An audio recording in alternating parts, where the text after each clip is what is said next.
Start the recording. So welcome. So tonight we are going to chat about coping with stress.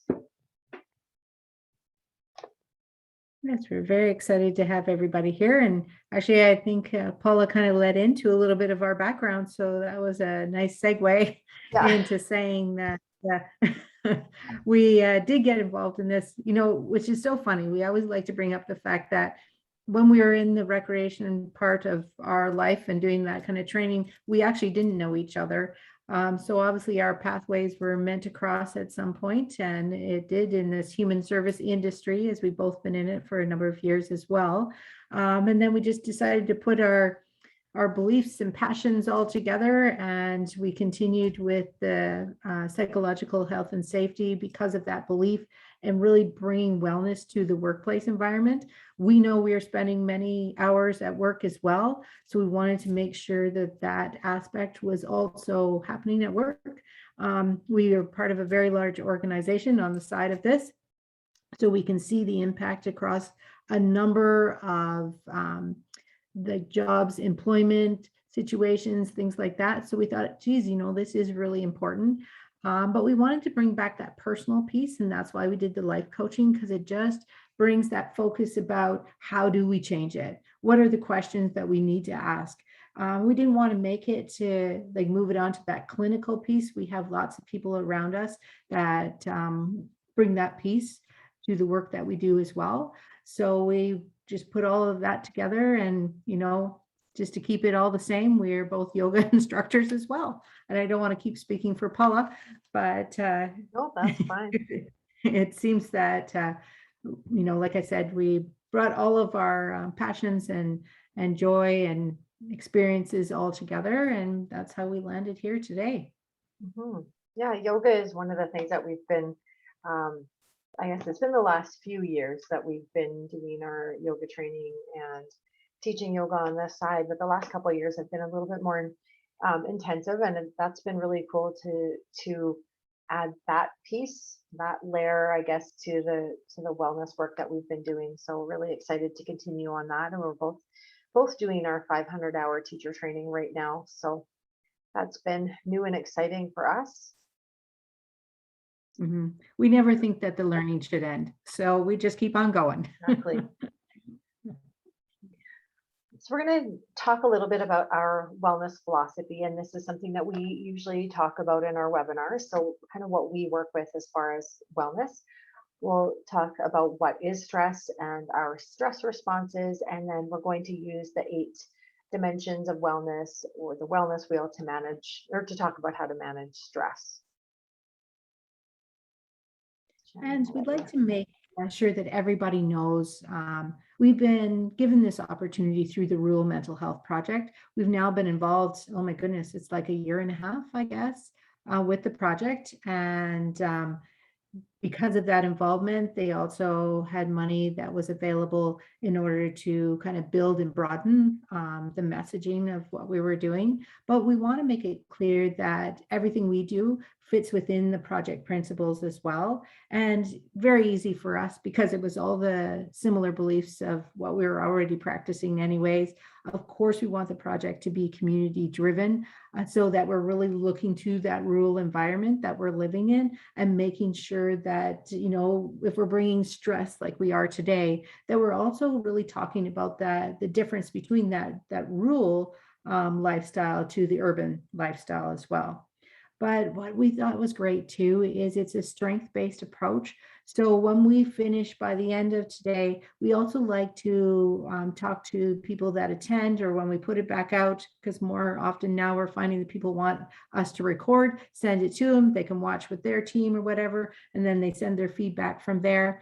So whichever way that happens, we want to make sure that people are also letting us know of the strengths that we have within the community. There's so many great people that are doing great things, that are supporting mental health within the communities, but not everybody knows who they are and where they are. So that's a piece of this project too.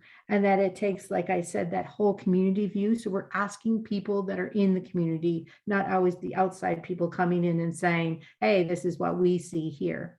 And of course, it's a collaborative approach. And we've been very lucky here in Wainwright, that's where we're based, to have what we call, it's an impact committee. And that committee focus is around mental health and different strategies that are available, and just bringing a collection of people from all different industries together to talk about what's happening within the community. And hopefully we're building and broadening that view as well. But to be clear, that as far as the developmental approach, we are not just focused in one age at this stage. We're looking at that developmental span across a lifetime. So we're looking at all ages, all groups, all ethnicities, just to be able to see what support is out there and available for everyone. And finally, which Paula and I find most important, because we know the stigma that has surrounded whenever we talk mental health, for whatever reason, that still has, gets people's back up of what does that mean? I don't have mental health. Well, we just need to get a message out there. We all have mental health. We know this. So everybody has impacts on it, both positively and negatively, but we want to make sure that that view remains that everybody has mental health. So this isn't, oh, everybody must get help, but everybody does need help at some point, no different than getting help for your nutrition or going to the doctor because you stubbed your toe. It's kind of the same thing. We want to make sure that we're getting that messaging too, that we want to make the supports available equally so to any of those other areas without attaching any stigma when we talk about them. Absolutely, because you can substitute the word mental for physical. It's the same idea. Everyone has physical health needs and mental health needs. So yeah, that's definitely an important one for us to take note of.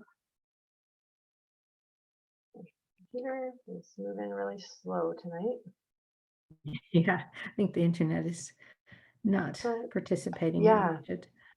so I talked about it at the beginning. We're going to go into a little bit about what our wellness philosophy is, and we like to engage a holistic approach to wellness. And so that's why we really like the 8 domains of wellness, because it encompasses all the areas of our lives and how they relate. They're all interconnected and interdependent. And so we like to talk about how one area impacts the other area. If one area is out of sync, then it can create an imbalance on the entire system. And Shannon likes to talk a little bit about the philosophy of, or the analogy of, a wheel or a tire on your vehicle. I'll let you go ahead with that, Shannon. Well, I think that I'm just so focused on that because I had so many issues in the summer with my tires. So it just really made sense to me every time I saw the tire light come up. That you do have to do something about it. When the tire light comes up, means something is not operating quite the way it should. And that's how we look at our 8 domains. When we look at it as a wheel, if there's one area that maybe needs a little bit of extra care and attention, but maybe like we were going to talk about tonight, the impact of stress on that area can deflate it a little bit. But that means our tire, it might run, but it's certainly not running as well as it could. So that's, if we have that picture of that tire, we're trying to pump up. It's not always going to be perfect, but certainly some of those areas that might need a little bit more care and attention, like I said, so that our wheel can turn a little bit better and maybe your tire light doesn't come on as much. So we use the wellness wheel to be able to have a tool. It's a really nice visual, of course, to be able to look at. It helps with us. It helps us to be able to explore a little bit deeper into each area of our life and take a look at the overall impact for our health and well-being. It's a dynamic tool. It's changeable. At one time in your life, your physical wellness might be really strong and working really well. And so you can use that physical wellness to support other areas that maybe you're struggling in a little bit. It may be your emotional wellness. So you use that physical wellness to be able to support and to guide the emotional wellness. It allows us to work towards a more balanced life. And I think that brings up such a great point, when we talk about this interconnected piece, Mhm. there is aspects on here that, of course, people think, well, of course, the physical piece, of course, the social or emotional. Those are things that probably been in people's dialogue for quite a while. But there's other areas too that, as we said, they're interconnected. So when we talk environmentally, it's like, what? How does that belong in your wheel? But as we're going to explore today, even in a stress sense of things, the things that our senses can impact can change that level of stress for us and change the health of our wheel as well. And maybe that's not something we would traditionally look at, but it can have just as much impact. Even though I know finances probably are in people's, top two always, but we're trying to find a balance so that maybe that doesn't become the prevalent concern all the time. Of Mhm. course, you got to be able to pay your bills and feed your families and all of those kind of things. But maybe there's a way you can do that that also inspires some passion and creativity and curiosity. So you're building up all those other aspects too. Mhm. Or how do you lean on the other areas if you're struggling in the financial Absolutely. wellness domain, for example? Mhm. Because there's at times in your life that you just simply can't do something about it Yeah, too. exactly. So, it's how do we manage it and how do we manage it in a positive way? And that leads us to our conversation today, because as I said, finances can be one of those top things in life that can create some stress. And I think that's the piece of why we really wanted to talk about stress today and how it impacts across all of those 8 domains. And just even where we are in the world right now, I think Yeah. stress is very prevalent. Um, Most of us know what stress is. We know how it feels, I think, more than anything, but we really wanted to break it down a little bit. We were talking to a group of youth recently, and we were talking about mindfulness, and we asked them if they've heard of mindfulness. Yeah, they'd all heard of mindfulness, which was amazing. And then when we probed a little deeper, asked the question, what is mindfulness? What is it to you? They just said mindfulness. Well, it's mindfulness. And I think sometimes that's how we feel about stress. Well, it's stress. We know what it does to us. We know how it feels, but to really break it down, sometimes isn't as easy because those feelings overpower our ability to actually express what it is. So we're going to take a look at it relating to the wheel a little bit later, but we're going to explore exactly what stress is. So the feeling of being overwhelmed, the feeling that you're just unable to cope, whether it's mentally or emotionally, just there's too much pressure, which again leads to that feeling of overwhelming, of over being overwhelmed, almost a sinking feeling. Just we're being swallowed up is a, often a way that stress makes us feel. And it's important to note everyone experiences stress. Stress is our body's response to that pressure, to that feeling of being overwhelmed. And stress is triggered when we experience something new. So, for example, a worldwide pandemic, we're all stressed because many of us haven't experienced something like this to this capacity before in our lives. And so we're feeling threatened because it was unexpected. We thought it would be done by now, that maybe it would last only a couple months. And so this is a big example of um, how stress evolves and how stress um, makes us feel. And we also feel that we have very little control over a situation. And stress does not have to always be in response to something big like a pandemic. We'll go through this a little bit more in detail later on, but stress can be to something that is also small, but it's just something that we haven't experienced before, or something that we're experiencing over and over and over, and we're just, again, done with it, sinking. And I think those bring up some great points too, right? And making sure that you're not just living with something, right? Hmm. Because when something occurs numerous times, sometimes we just feel that's the way life is. So we're trying to get people to identify that as well and maybe managing it in a better way, because that's not the way life has to feel all the time. Hmm. But also, I like because you brought up, Paula, about the size of stress or the size of the event, right? I think that that's important to note in the way that from one person, what they might feel about an event or a situation, maybe they don't feel the same level of stress as maybe I do, or vice versa. Hmm. that's important to note that this is an individual and unique thing. So we are not judging somebody of, hey, that's not a big deal. That happened to me before. You'll be fine. I think that's sometimes a statement we like to think that that's helpful or supportive, but sometimes can be even added on to the stress It's those too. at least statements. Well, Yeah. at least it's not Yes. this. At least you're not dealing with something else. Um, Often that can, yeah, it can trigger more of a deeper stress response as well. And I think it's important that we have to know that not all stress is bad stress, Mhm. right? These are the things sometimes we can get a lot done. I know, I often talk about the difference between my sister and myself. I like to be a little bit more methodical, a little bit more organized, because otherwise I feel stressed. I'm the kind of person that likes to know what I'm going to wear the next day. I'm not to say I can switch it up because all of a sudden we have, 10 feet of snow. Sure, I can manage those kind of things. But my preference is I like to be just that little bit more organized. That's my word of things. Where my sister, she likes to push things to the end of the limit. She is the last minute. That's when she gets the most of her work done. It's the 10th hour, something has to be handed in, and she's full bore, working as hard as she can.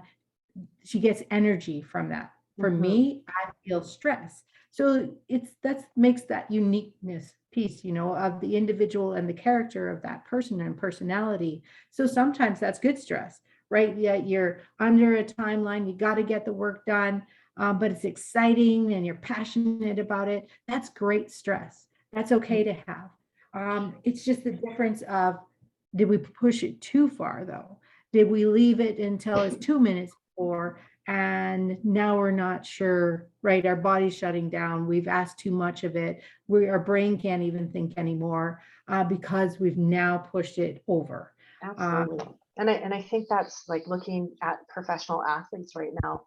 sure. They're really showing us that sports can be really great. They can provide that good stress, but there is that line. There is that point where you need to take a step back and actually focus on or reevaluate: is this turning into bad stress or toxic stress? Absolutely. I think they're a great example because people are willing to look at that Mm. because of course, and I'm probably just as guilty as anyone to say, well, how bad can it be when you're making 8 million a year, Mhm. right? Is it a fair statement? Probably not, because Because I that don't. pressure that goes along with that 8 million is going to be very high. Yes. And that's just that is purely a judgment of not truly walking in somebody else's shoes of what that is, right? What that looks like. And we are seeing that with our sports celebrities and things like that, that expectation, and remembering that people are human too. They're Mhm. just as human as whether you make $2 a year to 2 million a year kind of thing. There is the similarities that we can feel good stress, we can feel the acute stress, the things that surprise us. Like Our being in body traffic, right? We're Yes, driving in traffic, and it's busy, and we're yes. feeling that little bit of stress, and that's that acute stress. We're going to get over it. It's not going to linger. It's probably not going to cause trauma most of the time. And so that is the acute stress part of it. That's the driving in Calgary during rush Mhm. hour. Absolutely. You're gonna make it through it. It's very annoying. Yeah, maybe sometimes think a few bad thoughts, but at the end of the day, it looks like this every day. So, maybe you should leave 10 minutes earlier. That was always my comment to myself, so that you don't have to deal with the same level of stress. But you're right. By 8 o'clock, when you're walking in the door, that stress can be left behind and Mhm. you're going to be okay. And sometimes acute stress can come in our workplace when we have deadlines and we're busy. We keep getting a phone call, we get distracted, people need our attention, but we still have this deadline. And that's where acute stress comes in, and it allows us, it's a little bit of good stress, a little bit of acute stress, so that it pushes us a bit. But it does. it is stressful when we're worried that we're not going to meet a deadline. And that easily can flip over into chronic stress if you're always faced with those kind of stressors at work where you're facing deadlines. You just don't have enough time in the day to get your job done. And that's happening day after day after day. That becomes chronic stress. It is bad for the body. It becomes toxic, and it takes a heavy toll on the body, the mind, Yeah. the And I think, spirit. it's such a good point to note that it feels inescapable. I think It that's such a absolutely great does. word to describe it because we see that often, like, oh, why is that person not getting something done? We know they have a ton to do, but they're almost in that freeze mode. They can't Hmm. even move another moment forward, even though they know the deadline is about to come up, but they just can't. And it's so overwhelming that, yeah, you're just shutting down, you're not getting anything done. Yeah, yeah, and it happens not just in the workplace. It can happen at home, and as you look to the wellness wheel, of course, financial wellness is what comes to my mind when you're always worried about money you're not having, or you just have enough to make ends meet. Or a lot of the people that we work with in the human services field don't have enough money to make ends meet. That becomes chronic stress. It's toxic. It just seems like there's no way out. Again, that inescapable is definitely the right word for chronic stress. So then moving on a little bit to the physiological side of the effects of stress. So what happens in the body when we're stressed? So of course, when we encounter stress, our body produces stress hormones that trigger the, like Shannon was saying, the fight, flight, or freeze response and activate our immune system. And so this helps us respond to dangerous situations, but can become too much when we're dealing with chronic stress. Well, yes, that sense of having to do that day in, day out, where you're feeling as though one, you're maybe in that fight mode. We see that often at work. We're wondering why is that colleague responding that way all the time in situations, and we never seem to be able to walk through to a solution side to that. Well, then we need to back up and find out what else is going on as well, instead of just always hitting it and making it about that absolute situation right there. There's probably many factors when we look back into the story or the history of that as to why that's the reaction in the moment every time. Absolutely. And so, like we talked about earlier, that acute stress, or the good stress, it can sometimes be helpful, like your sister who's, at the 11th hour trying to finish her homework or her paper or whatever. It can push her along. But too much stress can cause negative effects. It can leave us in that permanent stage of fight or flight, and our bodies just don't know how to get back to feeling right again. We don't know how to get back to that healthy, relaxed, rest and digest state. I know I was helping one young lady work through a little bit of, from history as well, uh, just how things were managed in her family were always up at that very heightened, increased, um, basically stress level. It didn't matter if it was about happy things, about sports things, about negative things. Everything was always up here. There was um, no sense of ever bringing it down to the calm, to the peace side of things. So for her, she couldn't even relate that if somebody wasn't up here, then they must not care enough, right? Everything, they must not be working hard enough. They can't care enough.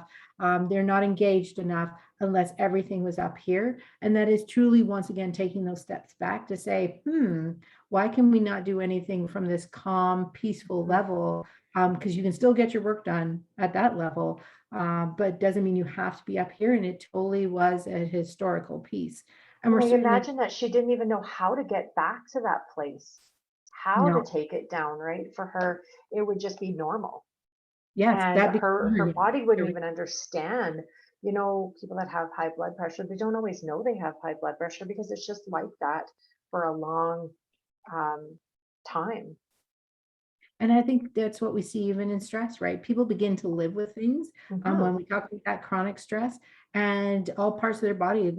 You brought up a good point, that high blood pressure, chronic heart disease, strokes. I can keep listing many, many things that, yes, for sure, there's that genetic piece. But when you're living in something and you can't identify that, life should actually be a little bit different, it has such grave impacts on the body. And until somebody lands with a heart attack or something along that line, don't even realize they had the high blood pressure. They had all of these other things going on because they were carrying so much with them. Absolutely.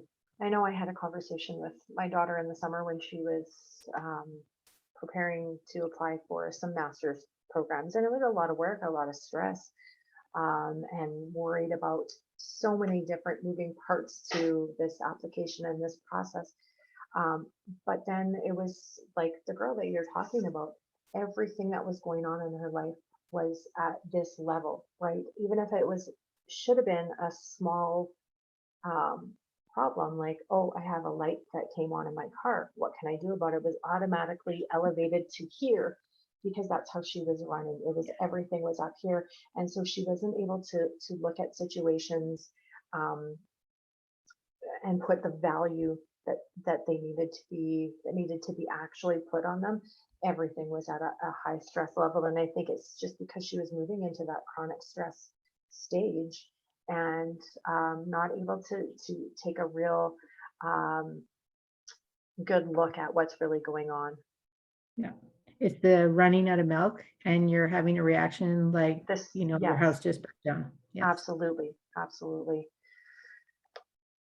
And stress affects us all differently too. Like you talked about with the girl that you were having a conversation with, of course, it's going to affect her differently.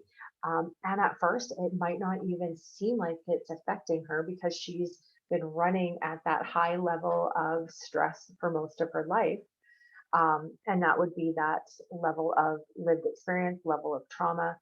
It depends on so many things from our backgrounds, genetic, early life events, personality, of course, right? We forget that our personalities are all different and we're just equipped differently to be able to handle different things. And of course, social and economic circumstances as well. And I think we can never take away the fact, it's probably why my comments of, yay, how bad can it be if you're making 8 million a year? Of course, some things are probably a little bit easier in a financial sense, but there's a price to be paid for that. And I think we've seen that with people that win lots of money as well, right? They're living this level of life for a very long time. They win a whole bunch of money and they think, oh, all their dreams are going to come true. But then all of a sudden the pressure of what comes with that and other people's expectations and involvement in wanting, the use of your money for all these kind of things. I watched, she was a senior that won money and had to move away from that small rural area for a while just to be able to have some peace and be able to figure out what her next steps were. So you would think in something that should be so wonderful, in those economic sides of things, can bring a high level of stress, even on that other side, where we often think about, oh, what about the people that, our weather's getting colder and they don't have a place to live. There's two different parts of life for sure, but still stress is stress. You can have the same impacts. Absolutely. And then we all have different levels of internal and external resources. So, what is my go to? So, what do I use internally? How do I self soothe? I guess you could look at it at that way. Do I usually freeze or do I access things that I've learned? Do I exercise? Do I turn around and look at my diet and add things in? Do I go to bed earlier? Do I journal? What do I have for my own internal resources to be able to pull from? And then what have I created as my external support system? Do I have good friends? Do I know the supports that are available in my community? Or am I the type of person that is just going to shut down and not be able to access any of them because I haven't learned, I haven't researched, and I don't know what's out there to be able to access? And we even had a great conversation earlier prior to starting our presentation today around, do you have the ability to access that? Do you have, whether it's the capacity or understanding of just being able to access that? Or do we need to make sure there's enough support and people that can understand how to support people through getting that access? Mhm. So I think there's, a twofold thing happening. And then not to mention the rural access to resources, right? Yeah. And that's a part of this project. Sure, we want to look at the strengths within in a community and find out all those wonderful people that are here. But we know if you've lived out in a rural area long enough, there are some gaps. And we've sat in meetings, I don't know how many times, of people saying, oh, yeah, no problem. You can get that resource. It's up here in Edmonton. Or do you think you can make it down to Calgary? Or there's a great resource in Red Deer, which is awesome for sure. But the access changes everything, which can also impact the stress level on just trying to get somebody to help you with the stress. So we have to really keep those gap pieces in mind and making sure that we're always taking steps to help and support that. Absolutely. So we're going to start diving in a little bit deeper into our wellness wheel and our dimensions of wellness. Shannon, I'm going to let you take it away. I have dogs that are making noise here. They want to be heard always. For sure. Like we said, we have the 8 domains of wellness, and probably one of the most prevalent ones that we do most of our talks around is around emotional wellness. And that's because it is understanding your feelings. And I know that sounds like, oh my goodness, how many times have we heard that? But I think if we could break that down into what that actually means to people, then there's things that will resonate in a different way. And in an emotional wellness piece, we want to talk about how can we effectively cope with, as we're talking about today, some of the life stressors, and that may be stress in itself, or it may be the occupation that you're currently in, or, as Paula had referenced earlier as well, if you're in the human service industry, a number of our frontline workers are having to have 2 and 3 jobs. So it's going to have impact on not just your wallet, right? It's on your emotional state as well. Because if you're trying to provide for your family, that can be tough. But I think then we, dive into these conversations around, well, even as we've said here today, well, let's pay attention to self-care, self-kindness, relaxation. But if you're working 2 jobs, what does that really mean? Do you have time for that? And so we're just trying to find unique and creative ways to say it's still important. If that means that we need to talk to more employers about finding time throughout the day, that there can be what we would call as some self-kindness, where there's a chance throughout the day to do something that can bring you down to that level of peace and calm.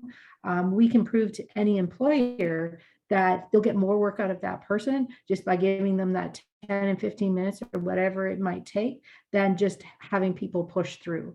So there's, a multiple creative ways that we can look at things, but in that emotional wellness sense, we do first and foremost need to teach people what that truly means so that they're looking at an area and being able to develop it for themselves based on their personality, based on their circumstances, and just showing them that there's always ways to grow with that too.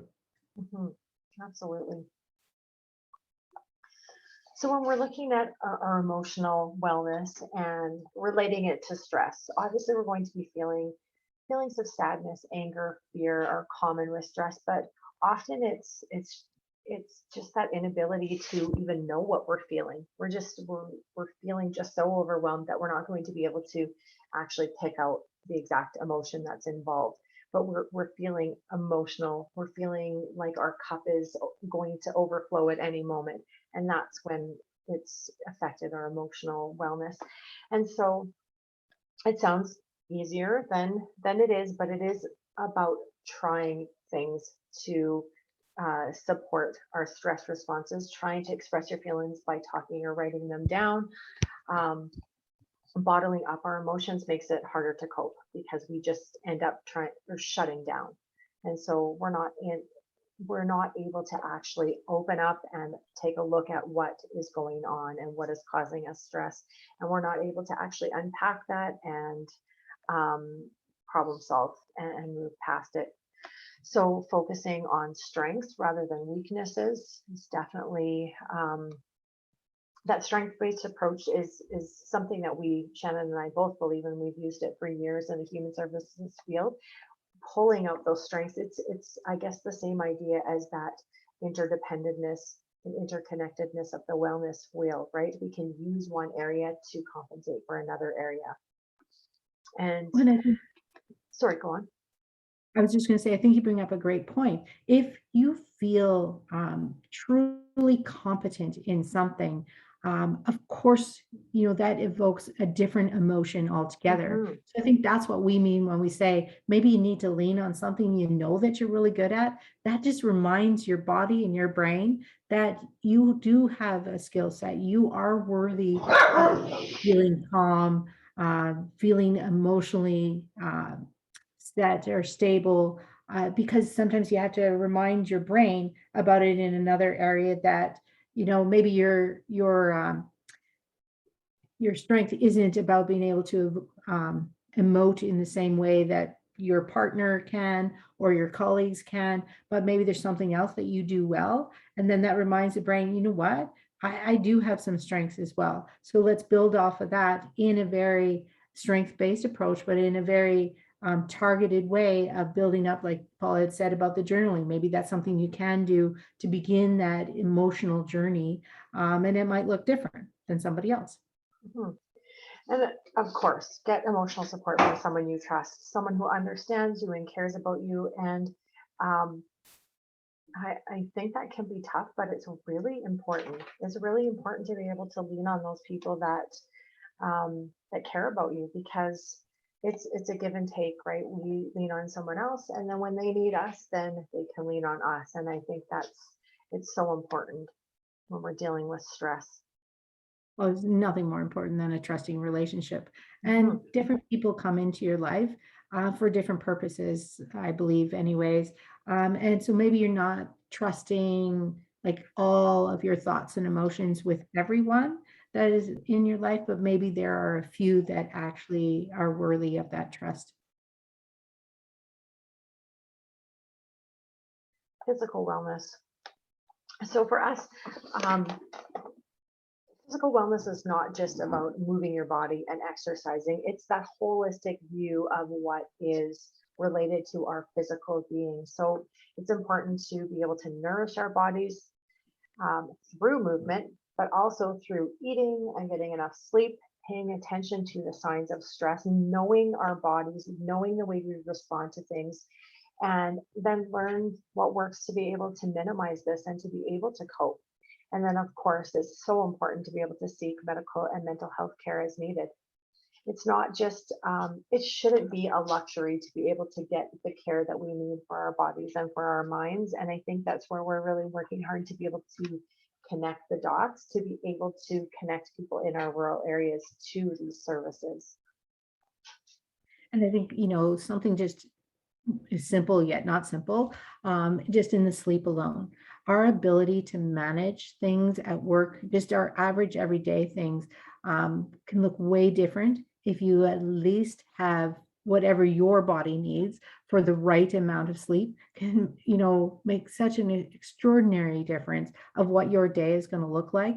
And then if we can string that together, because I think people don't always maybe put the importance on sleep as it should be. And we know that, of course, there's situations where people have kiddos at home and they're up and they're sick, that does change everything. And once again, I think that's where, as an employer as well, maybe we need to look at that too. So we're bringing our best selves to work, and then we'll be a little bit more balanced and have more things to offer.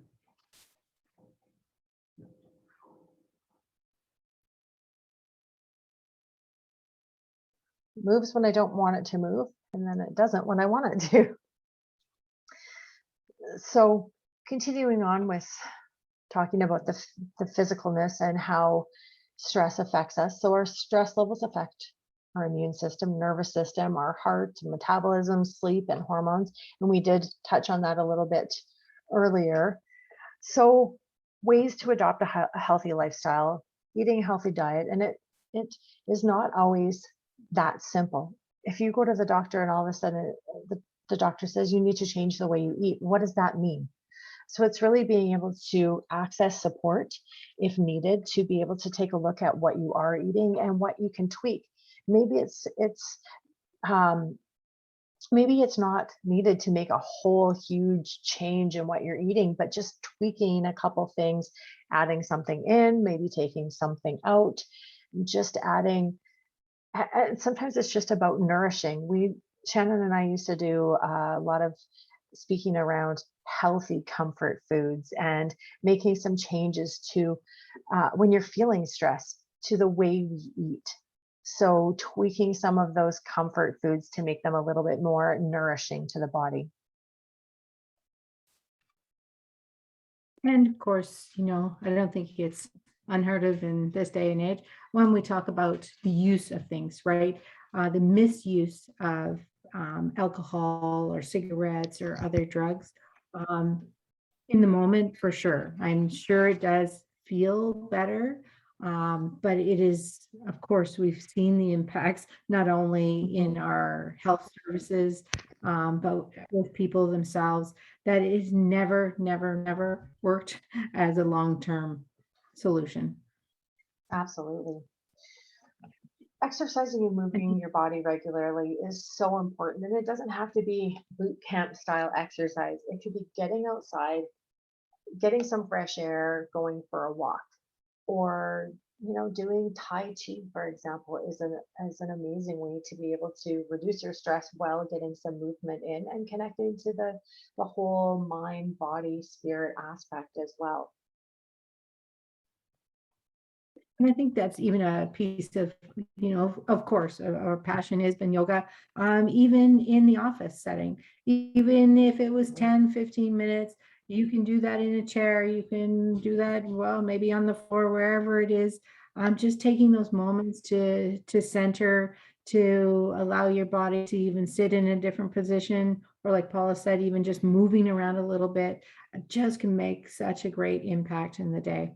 Absolutely. Well, I noticed this afternoon I hadn't really got up, and when I finally got up, I just felt so achy, and my knee was stiff, and everything. And I realized that I'd been sitting too long at my computer, and I think we need to plan those breaks. And whether it's one girl in our office tracks her steps, and we have cubicles in the middle, and she'll walk around and track her steps, or you know making sure that every half an hour you get up and do a little stretching, walk up and down the hall, do what you need to do, but actually getting up and be very purposeful about what we're doing, because it's huge for managing our stress and getting on top of that and being proactive so we can handle it when stressors arise.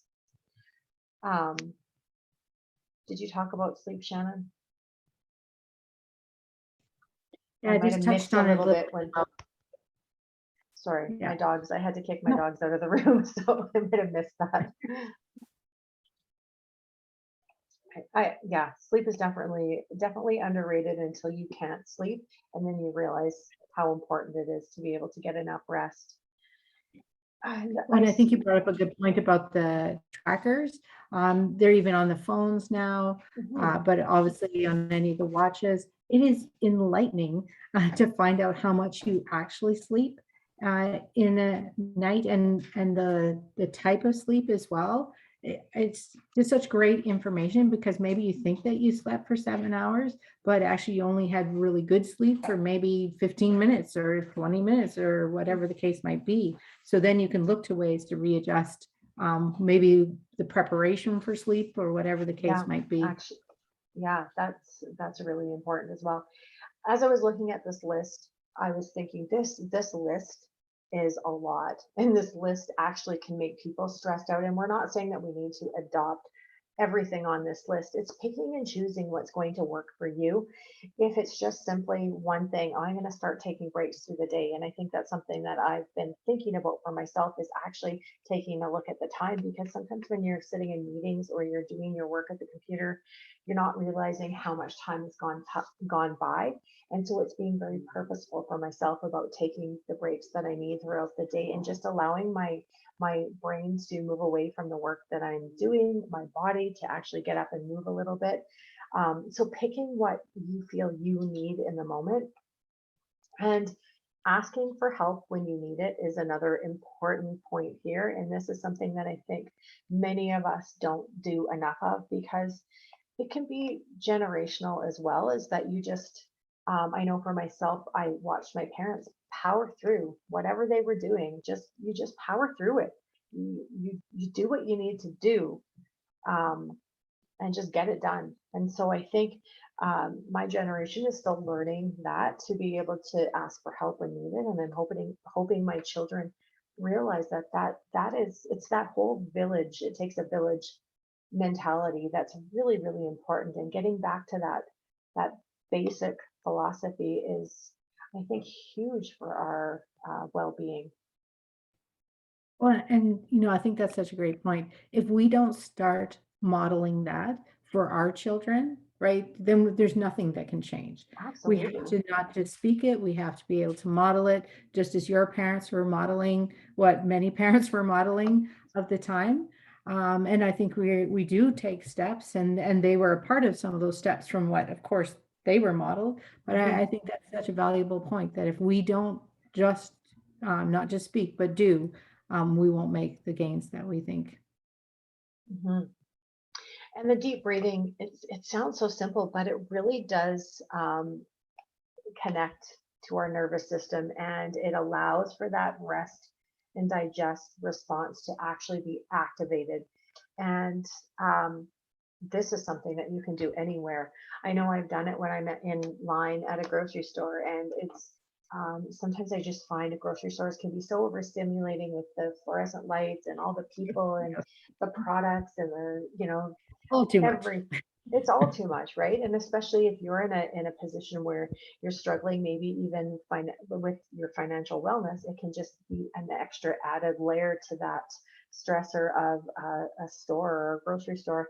And just taking a moment to be able to just kind of ground yourself and connect back to your breath is huge. It absolutely can change things in a few moments. Absolutely. And I know for myself, even just before I go to bed, I will just work with my breath just a little bit, because I find that it does focus me. I'll have 5 million thoughts going on. I take them all to bed with me. So I do just need that, just usually a few moments just to focus on the breath and the breath alone, just to allow my brain to say, it's okay. Though all those thoughts will be here tomorrow. And the ones I just can't get rid of, I'll have a notepad beside my Mm, bed to write it down, so that I can just let it go and know that it's okay. It's on paper. I will remember for tomorrow, and then breathe my way through so I can actually sleep rested. absolutely. I think it was you and I, Shannon, that were talking about the old counting the sheep. And it really was about, yeah, just connecting inward and being able to count as you breathe. And that was, yeah, something that, I don't know, goes back years and years. And it's Yeah. that same kind of philosophy. It's just even counting as you inhale and counting as you exhale. Yeah, just to deepen into that relaxation. Reframing our problems and taking a different look, taking maybe a look at the problem from a different angle, getting talking to a friend about the problem too, because getting a new perspective on that problem, um, and maybe once you take a look at it from all angles and work through it a little bit, reframing it by putting that positive spin on it. Because I find for myself, sometimes going into that positive spin on a problem doesn't feel authentic right away. I need to dissect it a little bit and um, take a look at it a little bit more in depth before I can kind of layer that positivity onto it. And I think that's a good point, though. Sometimes it is just about putting all of the information out on the table. Maybe it doesn't all sound so pretty at first, and maybe it doesn't sound positive per se. But once we can get it out on the table and then unpack it in a way of, okay, maybe there is another angle that we can look at this from, because now all the information is there. And then we can dive into it in a different direction, in a different way. Mhm. Especially when we're dealing with our physical health, right? Um, that's an easy it's an easy domain of our health to get really defensive about, right? Because it's just there out in the open, right? And so it's definitely reframing the problem is a good way to manage some of that with the physical wellness.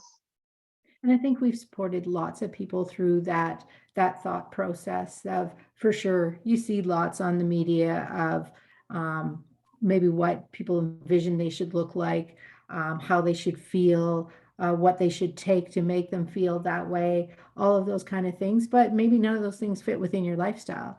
So, when in that physical realm, let's just talk about who you are as a person, what the things that are important to you, and then maybe some of the things that are getting in the way of that. And Mhm. then we can reframe it as well. Absolutely. So environmental wellness, we're going to look at, so when we talk about environmental wellness, we talk about the broader picture of the environment, and we connect it to our communities. And we talk a lot about being connected to the communities and like in ways of uh, a community garden or doing some volunteering in the area we're in. We have a group of ladies that does communities in bloom, and so they work with the community, um, the flowers that are planted in the community, the upkeep with them. We talk a little bit about recycling and taking action to live in harmony and protect our earth and the environment that we live in. But when we're going to talk about environmental wellness in relation to stress, we're going to look at it a little bit differently. I'm going to just stop sharing this screen, Shannon, and I will put up our video that we have. So because I wasn't able to embed it, it's just going to take me a second here.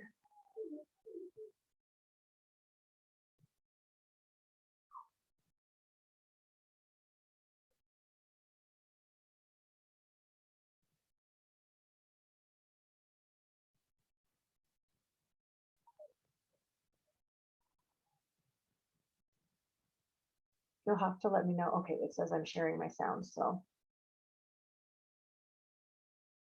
Well-being in many, many different ways, ways that we are conscious of and ways that we are not conscious of subjectively. Everything that we take in through our different senses can change memories, that can change moods, emotions, that in turn can affect health. So, for example, when you look at a beautiful view, it turns out that there's a beautiful view spot in the brain. The brain is not just a bowl of mush. There are different spots in the brain that are important in recognizing different kinds of things. So there's a place in the brain that recognizes faces. There's a place in the brain that recognizes things, animals, buildings, surprisingly. There's also a place in the brain that recognizes beautiful views. And work by Irving Biederman at the University of Southern California has shown that that spot in the brain is also very rich in opioid receptors, those molecules of anti-pain molecules, the endorphins. And so the theory goes, and it's not been proven, but it's a very attractive theory, that maybe the reason we all love to look at a beautiful view is because when we look at a beautiful view, we get a rush of endorphins. So that to me was an attractive kind of hypothesis and discovery that can help us understand why it is that we all, across cultures, love to look at beautiful views and feel peaceful when we do so. I think a lot of times people rush through their daily lives, and I was certainly guilty of this myself. You're so focused on what you need to do and the time, and you have to get here and there and do your work and take care of your family and do all those things that are stressful, really, that we don't pay attention to the place and space around us. And if we do, if we start paying more attention to the bird song and the rustle of leaves, or I remember walking into work one day and noticing for the first time the very young leaves on sort of very young trees that had been planted in pots on the plaza, and noticing that they had a different sound than the rustle of those leaves had in the fall, when it was a crinklier sound, than in the spring when it was softer. And just being aware of those kinds of things can put you more in touch with your environment and is really a way of getting into that mindfulness state we call mindfulness meditation, that we know from studies on meditation, on brain imaging and heart rate variability and all sorts of measures, changes that mental state from a stress state to a relaxed state and helps improve mood and helps improve health. So I became much more aware of these things, and I therefore consciously put features into my own environment at my home to enhance what I could tell, what I could feel was putting me in a more positive mood. So for example, I have a pot with a jasmine tree and another potted plant of a gardenia bush on my deck. And you know, I'm not a big gardener. It doesn't take that much to take care of these plants, but I can sit there in the evening on a summer evening and close my eyes and inhale the scent of the jasmine and the gardenia, and it reminds me of being in Crete in the Mediterranean and you know, happy, very relaxed holiday time with friends and family. And so you can do those kinds of things in your environment when you pay attention to it in yourself. What is it that makes you feel more at peace?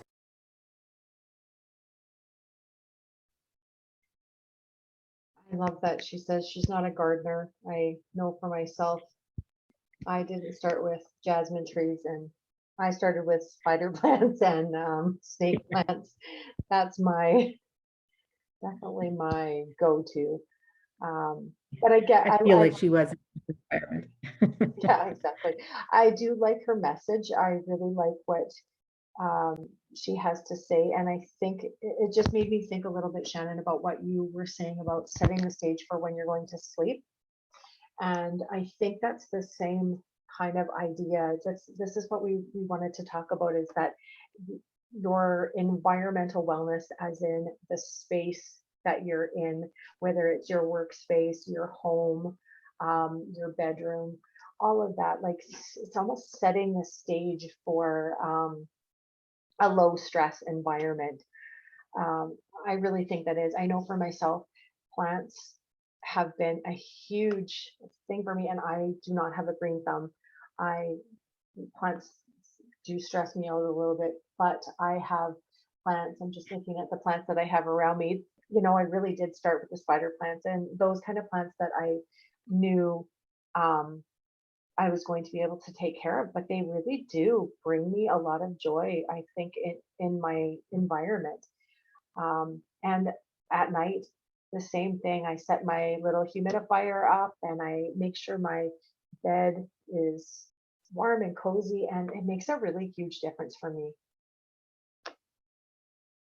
And I think, you know, I really like the aspect of engaging the senses, right? She talked a little bit about the rustling of the leaves, Hmm. because sometimes we don't even notice them. We get rushing through life so much, or, you know, I know even when I take my dog for a walk, if I'm in a rush or I'm thinking about other things, I'm not noticing what I'm walking through, what I've walked by, any of those things. But I know that if I allow my dog, because she loves sniffing everything, and taking that time, it actually opens up time for my senses to also take in the environment. And I've appreciated it in a different way, from those leaves. And as anyone knows about me, that I share a very small greenhouse with my niece, it's my favorite place to be. It just changes everything, from my emotional state, to my physical state when I'm in my greenhouse, just from the smell of it, from the feel of the plants, the feel of the earth, all of those kind of things. So it's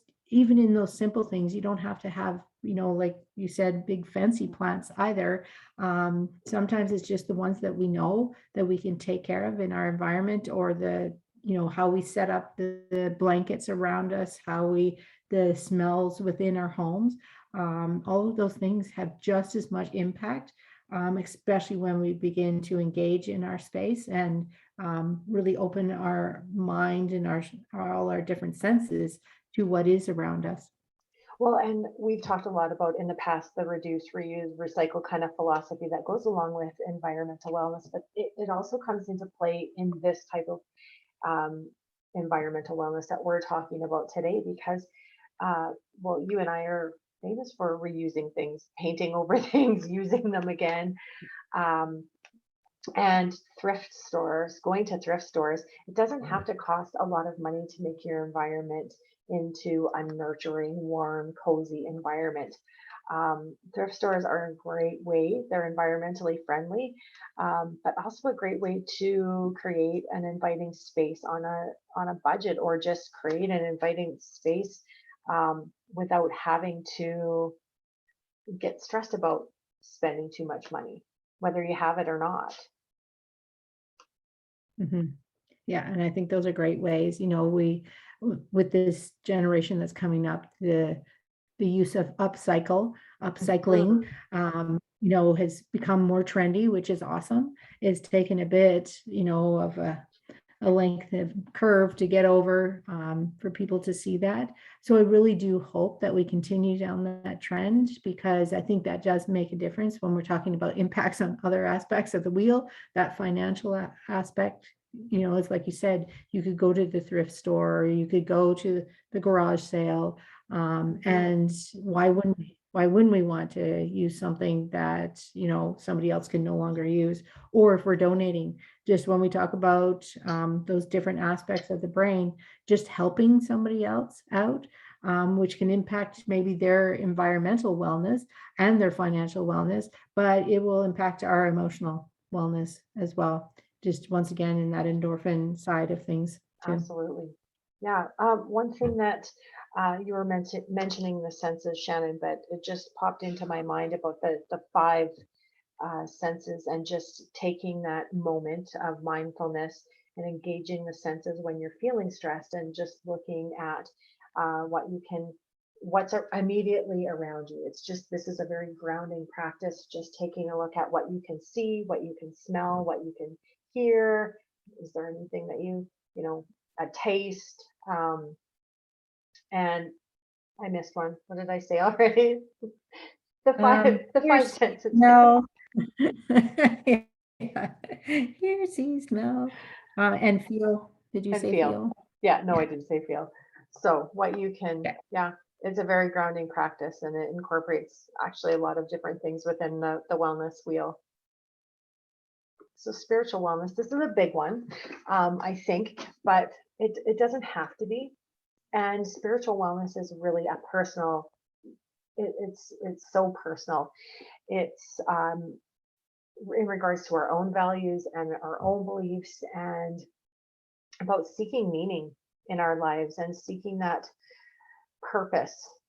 How can we find purpose in our lives? And it can be represented in many ways through self-care rituals. And self-care has a little bit of a bad rap lately, because I think it's being a little bit overused, but it doesn't have to be the bubble baths and the manicures and all that. It can be just simple, like the things we've talked about, just self-care as far as getting enough sleep. Self-kindness, I think for us, is what we've been working on a little bit more. It's a little, um, it goes a little deeper than just the self-care. It's about talking gently to ourselves, and noticing our strengths, and working with our strengths, reframing things, thinking differently. Um, do you want to add anything to that, Shannon, around the self-kindness? Well, I guess in building off of it, when we look at that self-kindness, it's also building it off of our values and our beliefs, all of those kind of things. Then I think it's helpful to look within ourselves, that it's okay to practice whatever it is, whether it's we're practicing a gratitude practice, right? Or maybe there is a religious practice that we're a part of, and we can seek out spiritual help through our pastors in the community. Mhm. There's, all kinds of options based on our own values and our own beliefs. So we really wanted to make sure that just because we say spiritual, we're not defining it only as a religious practice, but it absolutely can be inclusive of that. Or maybe it's a collection of, all of those things that you were saying earlier, Paula, including a meditation piece that allows that mind to maybe connect with something bigger and broader than just ourselves. So just opening your mind, whatever it is that you need based on those values and beliefs that you have created within your home, within you yourself. It's just building on those. And following your own path and being okay to follow your own path. Yeah. And I think that's such a great point because it is about that self-discovery. Maybe you haven't decided, right, what that path is yet. And it's okay to ask the questions. And we know it can be a contentious topic at times with people, but then it's, finding that trusted person that you can have those conversations with. It's okay to seek out all of these different realms to figure out what fits within, like, I just want to keep coming back to your own values and beliefs, because it will never work if you're doing that for someone else, based on their values and beliefs. Not that you can't compromise in those, but it has to come from within first and foremost. Absolutely. And figuring out what makes your heart sing. What do you connect to on a bigger scale? And I remember someone saying to me that to them, I've heard this actually from a few people, that being in the mountains is just it's spiritual for them. And I think it's just even the size of the mountains, the energy that the mountains bring. But nature in itself it can bring something out in us that feels spiritual. And so just even incorporating that physicalness about being in nature can provide a little bit of nourishment to our spiritual side as well. So we just added And some we just really questions. like, I just Sorry, we have a like lag. Go yeah, ahead. I was going to say exactly based on this point that we're really just encouraging people to go out and explore and discover through experiences, right? There's all kinds of retreats available that, they can be religious based. They might be based on other beliefs. Just really looking to that, like, what are important relationships to you? What do you value most in your life? Sometimes we have to create the space to be able to ask the questions, though. And that becomes probably the most predominant piece of this, is creating that space to be able to say, what are these things? What does, like Paula said, what does bring me joy? What are some of the proudest achievements I have? What can I put all that together? And who do I want to share that with? And then building off from there and what your spiritual practice might be. I think this is where we talk a lot about journaling. It's such um, a good practice, and it just allows for a lot of inner work to be done. It's a vulnerable practice, though. For me, I find it tough sometimes because it's just putting yourself out on that page is a very vulnerable process, but I think it can lead to a lot of self-discovery, and especially in the spiritual side of things as well. So it's definitely a great one. Using journaling prompts as a way to open up and start that process, I think is really helpful as well. And, when we've done some of our journaling talks and things like that, we always say it doesn't always have to be in words. That's why it doesn't matter No. what developmental stage you're at. Maybe it's pictures. I know for myself as a kid, I always have loved drawing of some fashion. So I probably did more of that initially in my journaling practice, was in pictures. And I think that's why it's expanded into why I love painting and things like that so much, is that's just that exploration, just at a broader scale. And then if you want to move it to words, or maybe it's just a collection of words, whatever it is, it doesn't have to be maybe what you envisioned in one version of journaling. It can be any one of those things that you're putting your thoughts and feelings into, and allowing yourself to explore and discover through that. That one picture that I have in my office with all the positive words and the Mhm. uplifting words, it I had someone had given me a whole stack of magazines, and my daughter and I spent a summer. It took a long time to get the right size of words, and we cut words out of magazines and made a collage, like word after word, on a big canvas, and it was a really fun process. I don't think she ever finished hers because it was a long process, because of course we started out with frames or canvases that were way too big, but it was interesting to see those words, to choose the words, to put them on our own papers, and then to spend time together. It was a really neat process, and it was very, it didn't start out to be anything spiritual or anything deeper than what it was, but it became very meaningful. And that was years ago, and I still have that picture in my office. It's a very important piece to me. And I think, it's a great segue into our intellectual piece as Hmm. well. But I think in doing things like that, like you said, doing that with your daughter and spending that time, what a great way to open up those kind of conversations with people without just trying to sit across the table and say, Yeah. okay, we're going to talk about, spirituality, we're going to talk about religion, we're going to talk about whatever. Um, by doing something outside of that, where the realm is just in words, like you said, you're just cutting out words. What a great way to then have a conversation. What does that word mean? Does it belong, on your picture? It maybe, maybe not. Maybe it means something 10 more words down. But just exploring through different things like that, which is why I think it just works out well when we move on to our intellectual wellness, because that's about curiosity as well. We're not Hmm. just saying, obviously we are people that believe in education because we just keep doing it. We keep adding to our education because we do love it as well. But when we talk curiosity, it doesn't mean it always has to be at that level. It can be a multitude of things. It's just a matter of enhancing knowledge, however you want to get that. Maybe you're a reader and you love reading. Now we have Audible books and things like that, that maybe you're a listener. I know my son loves podcasts. That is like, he drives lots, so he's on the road all the time. He listens to podcasts all the time and is truly inspired because I hear all about them all the time. And he's sending me all different podcasts that I need to listen to. So, what a great way to build that intellectual piece. Well, and it's finding, like for me, part of, we'll get into the social wellness a little bit.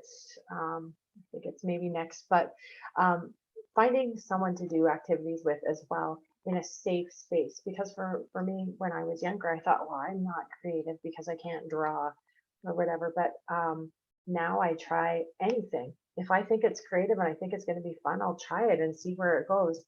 One of the bigger pictures behind me on the wall is from a day when Shannon and I did, when we tried our what was it, the pouring, Keep pouring. the acrylic Yeah. pouring, Yeah. and it didn't work out the way we we wanted it to, but it was such a fun process in the end to be able to use the colors and spread them around. And I think that's what we talk about with why we talk about curiosity as such an important piece to intellectual wellness. It's just, don't limit yourself because you've been told in the past that you can't do something, or that this is not your area of strength. Just be able to be open to experiences. And I think when we bring that back, when we're putting that layer of stress, I think that's what becomes important in the messaging, right? Mhm. Don't take it on. We know we're people that were working along, taking our additional education. We had to have many conversations about, oh, maybe I just need to take a break here. Mhm. Maybe I can't do a course right now because I was no longer getting the value at the time. I was just so many things on my plate, feeling so stressed that is no longer a point of curiosity. It's just a point of stress The of stress. having to get things done. Hmm. So it's just doing those evaluative pieces to before you step into something. And like we said, it doesn't have to be grand. It could be something as simple as a crossword. It's just kind of building your mind. I know also part of my practice before I go to bed, I have an app where, like a French language app. I love just doing 5 or 10 minutes.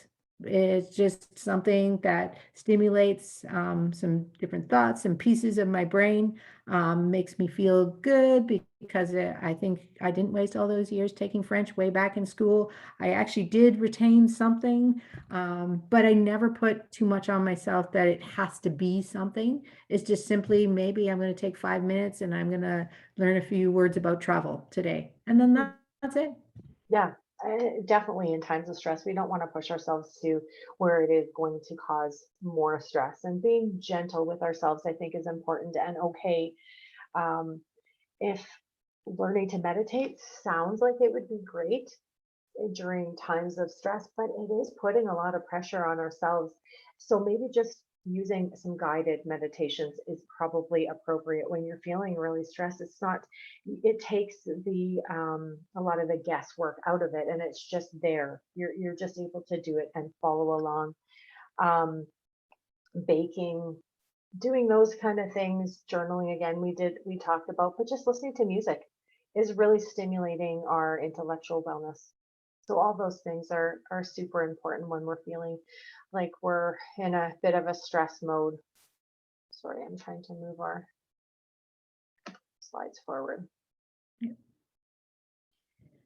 I know, Paula, you referenced this earlier about the social wellness piece. I think this, we all have our beliefs around, based on our personalities as well. It is those relationships for sure, family, friends, colleagues, relationships. They're not always about romantic partners, but as you can see, obviously that is an area you always know when there's more apps and things like that out of anything. And when there's multiple apps about people finding romantic partners, that it's a very important thing for people in life or they would never exist. So it's just understanding that and bringing a balance to it of what works for you. Don't feel the social pressure because that's how it starts in school. You're kind of determine where you land with what friends you have. So there's a whole lot of judgment that can come in that social realm of things. So we're saying, hey, maybe let's pull that apart a little bit because this can be an area of stress that if we feel we need to be at a social level, it's like the keeping up with the neighbors kind of level of things that can provide so much stress that it's no longer about connection. It's about Absolutely. an action. So we want you to just step back and say, if this is an area of stress or you're not feeling as connected, doesn't mean it's always a clinical thing that needs to be looked into, but certainly leaving that open because maybe some insights can be given to what's getting into the way of that social connection for you or that romantic partnership for you, whatever the case might be. But ultimately, we need it to be healthy or it's just going to be more stress. Absolutely. And just like you referenced this earlier, it has to be right for you. So really honoring yourself and who you are as a person. If I'm often okay to get my social connections, I get my fill of it at the office or at the yoga studio. I don't need a lot of extra, but it's okay if you do. If you're energized by being around a lot of people, that's awesome. So just really honoring where you're at and what you need, especially in times of stress, is really important. Um, Creating friendships, of course, is important. So you have them to be able to lean on when you need them, but also just being able to connect, even just on a smaller scale at the grocery store, being open to saying hi to people and just sharing a smile or our eyes lifted since we can't see our smiles anymore. Um, Being okay with maybe having a small chat with someone when you're out in the community, just um, to connect one on one with people is all part of that social wellness. Mhm.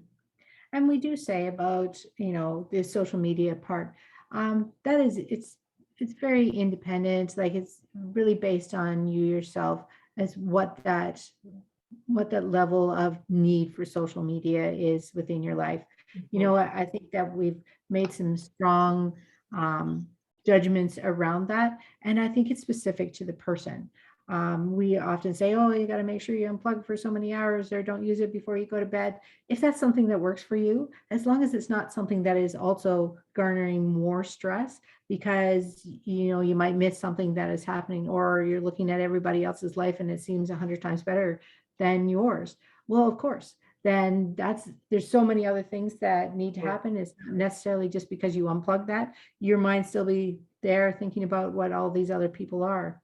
And so I think, Paul, you make a great point. Sometimes it's just keeping it simple. Maybe it is joining a class that you didn't think you would, or going to the gym or a choir or dance class, whatever it is, just to make that connection. And then maybe you can just leave it there. Maybe that'll be enough for you. Absolutely. Yeah. But it's certainly a great way, right, to alleviate stress as well. Sometimes it can be that total distraction. Allow yourself to go to the gym or wherever it is you need to go, or go for a walk, and just allow yourself to not worry about something. Hmm. For sure. So we've talked a bit about financial wellness throughout the workshop tonight. So financial wellness is a big piece of our life. So learning how to manage our finances, knowing what our expenses are, knowing what we need to um, have to be able to live within our means. Um, and financial stress is found to be a common source of stress, anxiety, and fear for many people. Absolutely. And I think that because we've mentioned it so many times tonight, we all know that impact it can have. It can be extremely toxic, of course. And what we're hoping, even through this project, is being able to open some doors for people to have conversations about their finances. I know I remember way back, I didn't have very much money at the time, and this financial advisor came in to talk to me and had told me not everybody can save money. I just needed to, basically figure it out. So of course I was turned off the Buckle phone for a while. down. Yeah, buckle down. I wasn't actually able to pay for everything, but I was supposed to save money. So it just actually brought more stress to me as opposed to being helpful, where I feel like that has changed dramatically. Like, Yeah, of for course, there's sure. always going to be a few out there that maybe can't understand that. So maybe they're not the right person for you. But we're really hoping, like I said, through the project to highlight some people in some different avenues, whether it's a private business of financial advising, or at a bank, or, at Alberta Works, whatever the case might be, that may be able to help you out to move forward in a financially healthier way, and just have a better, healthier relationship with money. Because I think Yeah, sometimes that we use purchasing things as a bit of a endorphin hit, a dopamine hit as well for at sure. times. So it's just having that little healthier relationship with money, especially if we feel like we've been denied, finding it in a better way of so it's not bringing that extra stress. It's something that we can actually manage. I know, I think for myself, because I was very frugal, or I am still kind of frugal, but I created a little bit of stress around money for my children. And so it's a bit of the other side of things where they don't want to spend money, and money is just, finances is a source of stress. And it doesn't have to be, whether you have it or you're working on tightening your spending, but it can be planning and looking at your finances and not being in that state of fear all the time, because I think I did create a little bit of that for them. And so we've been working on just, creating a plan.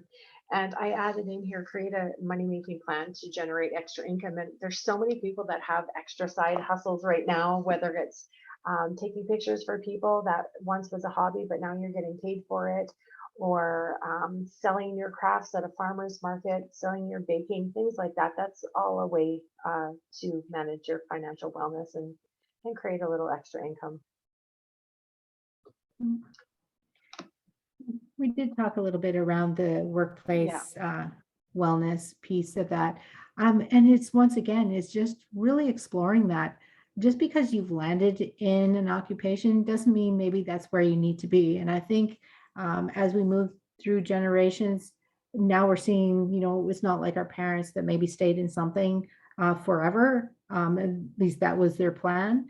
Now we're seeing people change careers, at a different pace, because if you do that really good financial planning piece of it, that doesn't mean you have to stay and just push your way through something. I'm not suggesting everybody just, quit tomorrow and run off and try to find their passion. Of course, we'd probably all like to have that extravagance available to us, but it is looking at the number of hours that we do spend working. And I've said the same thing to my son. At the end of the day, you could make the 8 million, I guess, a year if that became available. But if you hated it, if it didn't bring you any joy, what would be the purpose of it? That 8 million would mean nothing but stress. So I would rather he choose a path that he is passionate about every time than a path just with money. Yep. And we've been talking a little bit about reframing our thinking or shifting our thinking. And I think the same goes for work. We talked about this earlier, taking breaks, definitely focusing on one thing at a time. It's more manageable for our brains, and it just keeps us at a little bit more of a level, we're more level with our stress instead of always being up here, breaking down tasks so they're not so overwhelming, breaking projects apart and doing one chunk at a time so it's more manageable and we can do it better. And recognizing, you talked about this earlier, Shannon, celebrating our successes and what are we doing right? I think we need to take a look at that and acknowledge that. And Absolutely. And I think you bring up a great thing too, Paula, that we talked about. Once you've made that acknowledgement, maybe it is time that you reach out for help, because maybe if you can't quite identify what the issues are, that's okay. That's why we have programs like the EFAP, or support groups, whatever the case might be. It's okay to reach out and identify what is getting in the way. What are the triggers in this? Maybe why are we finding everything so overwhelming? Maybe there is, maybe it's even your colleague that could help out, like you said, about the achievable parts. Maybe they can break it down, come at it in a positive perspective, and that just rechanges or reframes the brain to be able to look at the work in a different way. And take the time if you need it. If you need a sick day, take the day. If you just need a wellness day because you need some time to just be in your house or be wherever you want to be, take the day. Especially if they're available for you at your work, use them.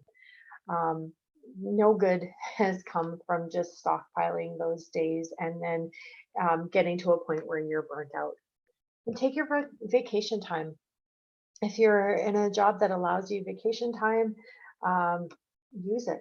Even when it's, we're in a time like the pandemic, it's still important to have that staycation to be able to relax and refresh and rejuvenate ourselves. Absolutely. And I think if anything, COVID taught us that you don't always need this massive vacation as being the time you should vacation. You can do some great fun things at home that just reinvigorates you to be able to go back to work because your brain has been able to think about something totally different than the work that you're expected to do every day. Absolutely. So we wanted to talk a little bit about our backpack and unpacking our backpack. So it kind of encompasses all the things that we've talked about today that we carry around in this backpack that, we're imagining that we have a backpack on, and inside our backpack are a variety of different things. Of course, we're carrying our stress, we're carrying our worry, our anxiety, maybe our sadness, all those emotions we're carrying along with us, but we're also carrying along all the experiences that we've collected throughout our lives. So good experiences, neutral experiences and negative experiences as well are all in that backpack. And we need to be able to unpack that and explore what's in the backpack. Taking it out, being able to reflect on it in a safe space is very important. So that's where we engage some of the tools that we've talked about tonight to be able to do this. So talking with people that we care about, people that care about us, maybe talking to a professional if we're dealing with some trauma or some stress or some grief. Um, Being able to unpack that, take a look at it, allows us to be able to set it aside, maybe take it out, maybe it no longer serves us, or we don't need to carry it along with us anymore. And it helps us be able to lighten our load. Sorry. And I think we say a great thing in yoga about that. When we're just coming to our mat, we talk about, maybe letting some of our thoughts, our feelings just float on by because maybe they don't serve us anymore. And I think this Mhm. is the same idea with the backpack. Maybe there's some things in there that we used to be worried about. We used to maybe carry some anxiety about, maybe that no longer serves us because maybe now we have the skill set to do that job, or maybe our whole situation has changed. So we don't need to carry that with us anymore because it's no longer a part of our lives. So it's really digging in, pulling that out of the backpack and saying, I don't need to carry that weight Yeah. anymore.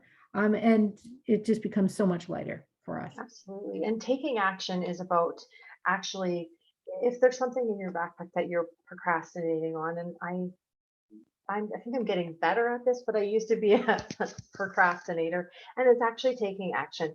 But sometimes it's looking at that and reframing that thinking around whatever the issue is or whatever the task is, looking at different perspectives and maybe putting that positive spin on it, and then figuring out how do I take action. And by taking action, you're going to remove that from your backpack, and your load is naturally lighter as well. Even that stress point in that, right? There's nothing worse when we know there's something sitting there Yes, waiting for us to do. That is very stressful, even if weighing we on our want to shoulders. deny it. Yes. So I would like that idea too, is just formulating a plan. If that's just our first step in it, is just formulating that plan of how we're going to manage that, that just helps with the stress as well. Absolutely. And there's no right or wrong way to cope with stress. It's really figuring out what is going to work for you and what's going to work in the situation that you're in, because something that worked 2 years ago might not work now. So it's really being open to exploring your stress management. Yes, and I think we've talked about a number of strategies this evening that can work in a multitude of ways. It's not just because it works in the financial realm or the physical realm. You can actually apply many of those things no matter which realm you're Mhm. in. And I think that's a great point too, that what worked maybe 2 years ago, maybe doesn't work anymore. That's Mhm. okay. It doesn't mean that we can't get rid of the stress. It just means that we're going to use a different strategy. That's okay. But that's why we keep this kind of toolkit around with these different ideas that have worked for us in the past. Maybe we use this one this time and maybe we use something else the next time, and that's okay as well. And of course, we stand by this because we truly believe that um, access professional support if needed, if you need it, sooner rather than later. Get on top of it, maybe even being proactive, and learn what's available to you, learn what's available in your workplace. Do you have counseling available through your employee assistance plan or program? Talk to your HR department, find out more information. Um, and for us as well, we've put together some local resources, and on our website as well, we have our mental health and well-being resource hub available. And I think just having had this opportunity through this past 8 months or so and doing these workshops, we've really met a lot of different people that are providing different kinds of supports, like we had mentioned earlier, like a support group. How powerful that can be able to talk to people that have had similar circumstances happen can just really ease your mind that you're not alone in it, that other people have experienced and felt the same things, and that there can be another side to it, or it just might be about the strategies of how to get through the next day. So there's those kind of supports, but there's mental health supports that are also free. And we're slowly making a collection of those resources to have that available for people that they can look into one place, 24 hours a day, 7 days a week, that, if you think, oh, it might be about financial help, we are making that help look like you'll be able to go to any one of those domains that we have talked about tonight. And maybe that's where you want to start. Maybe it's in your physical health, because that's something you understand and feel confident. You'd be willing to access that. Start wherever you need to, and then explore from there. Absolutely. Thank you so much for being with us today. And again, we'd like to acknowledge the Rural Mental Health Project for bringing this webinar to you tonight. Yes, thank you very much.